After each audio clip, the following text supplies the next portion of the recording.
Hello everyone, welcome back to this channel. So this video is about instant help and we will help you the way how you can unforget a Bluetooth device on iPhone. So basically unforgetting is means by connecting or reconnecting your iPhone with the other device that you just forget from the Bluetooth history. Open the settings and then we'll click this box that containing several option. Go click the middle one, which is the Bluetooth, and let's say here you want to forget some devices, so you just need to type into this I button and then you just need to go click this forget this device, and whenever you click this forget this device you need to confirm it. Now whenever you forget it, those devices will be disappear from your device history on your Bluetooth.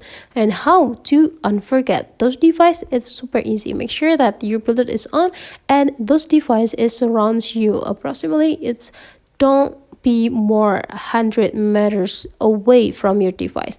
Now the Bluetooth sensor will try to catch the Bluetooth sensor from the device that you want to connect again, and whenever it's pop up you just need to tap it and you will get connected with the device that you just forgot. So that's for today's tutorial. Hopefully you enjoy it, and let's meet again into other tutorial.